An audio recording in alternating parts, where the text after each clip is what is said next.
ఇద్దరు తొడేళ్లలాక తెలంగాణ మీద పడి తిరుగుతున్నారు. బావమరుదులు ప్రజలందరూ కోరుకుంటున్నారు, మా ప్రభుత్వం రావాలి అని చెప్తున్నారు.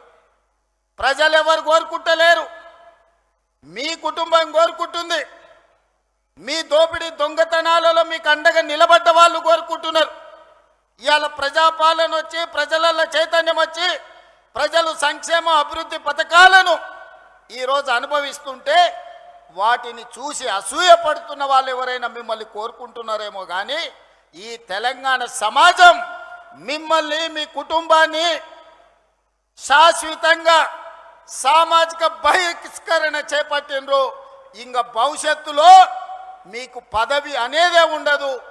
ఏదైనా బీఆర్ఎస్ గురించి మీరు మాట్లాడుకోవాలనుకుంటే మీ గతం గురించి మాట్లాడుకోవాల్సిందే తప్ప మీకు భవిష్యత్తు లేదన్న సంగతి ఈ నల్లగొండ వేదిక మీద వేలాది మందిగా ఈ గ్రౌండ్లోనే కదా ఆ పక్కన గ్రౌండ్లో మా అక్కలు మా సోదరులు ఈ గ్రౌండ్ పిక్కటిల్లేలా నాగార్జున కాలేజ్ గ్రౌండే కాదు అవతలి సైడ్ నుంచి ఆ పక్క రహదారుల మీద వేలాదిగా నిలబడి జేజేలు పలుకుతున్న ఆ ప్రజలు చెప్పుతున్నారు, మిమ్మల్ని ఉప్పు పాతర వేసినాం, మళ్ళా మిమ్మల్ని మొక్క కూడా మొలవనీయమని నల్గొండ జిల్లా ప్రజలు చెప్తున్నారు. నేను నడుచుకుంటూ వస్తున్నప్పుడు కొంతమంది యువకులు వచ్చి, అన్నా తులసి వనంలో గంజాయి మొక్కలాగా గా సూర్యాపేటలో ఒకడు జానెడోడు మిగిలిండు, ఆ జానెడును కూడా మళ్ళా మొలవనీయం, మా ఎంకన్న మీద 3 అడుగులు ఎగురుతుండు, మళ్ళసారి చూసుకుంటామని వచ్చి యువకులు సూర్యాపేట వాళ్ళు నాకు చెప్పారు.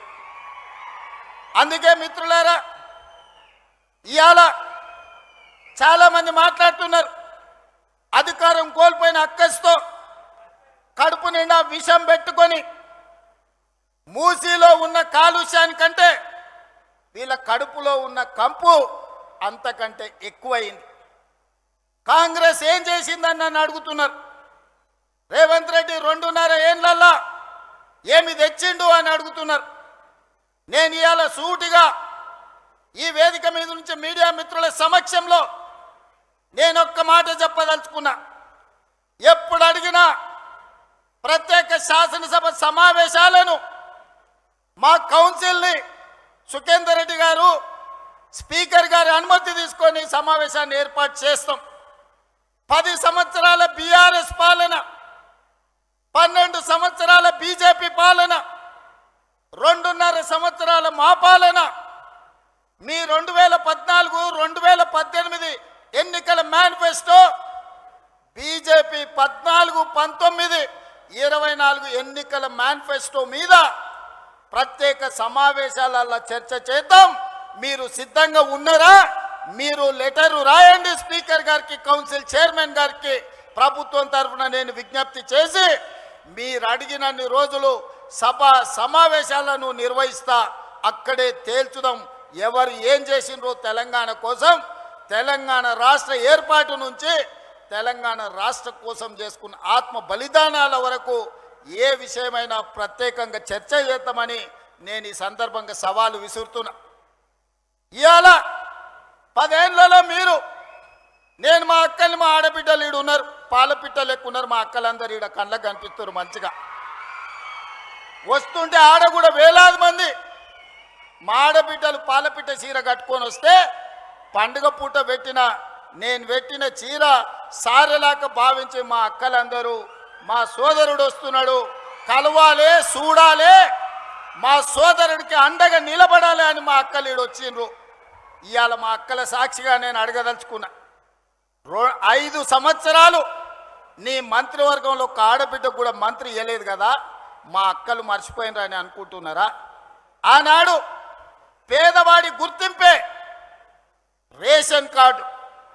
10 ఏళ్లల్లా పేదవాళ్లకు రేషన్ కార్డులు మీరు ఇవ్వకపోతే ఉత్తమ్ కుమార్ రెడ్డి గారు పౌర సరఫరాల శాఖ మంత్రిగా బాధ్యత తీసుకున్న తర్వాత లక్షలాది తెలంగాణలో ఉండే పేదవాళ్లకు రేషన్ కార్డులు ఇచ్చిన మాట వాస్తవం కదా? మా అక్కలకు తెలియదా?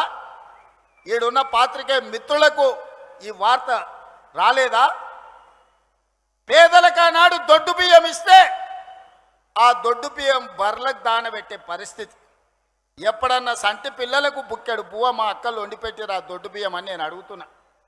అందుకే మేము ఆలోచన చేసి మా ఉప ముఖ్యమంత్రి గారితో మాట్లాడి ఆర్థికంగా కొంత భారమైన పేదవాడి కడుపు నింపితే వాళ్ళు సంతోషంతో ఇచ్చే ఆశీర్వాదం 1000 ఏళ్ళు మనకు అండగా నిలబడుతుంది, చరిత్రలో మనం నిలిచిపోతామని మాట్లాడి సంవత్సరానికి 16,000 కోట్ల రూపాయలతోని 3,28,00,000 పేదలకు 6 కిలోల చొప్పున ఇవాళ సన్న బియ్యం ఇస్తున్న మాట వాస్తవం కాదా?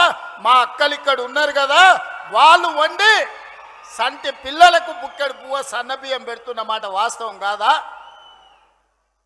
ఇవాళ ఫామ్ హౌస్లో వండుకున్న కేసీఆర్ ఏ సన్న బియ్యం తింటుండో, జన్వాడలో ఉన్న ఆయన కొడుకు ఏ సన్న బియ్యం తింటుండో, మా తండాలలో గూడాలలో ఉన్న మా దళితులు, మా ఆదివాసీలు, మా లంబాడి సోదరులు ఆ సన్న బియ్యంతో ఇవాళ బుక్కెడు బువ్వ తింటురు కదా.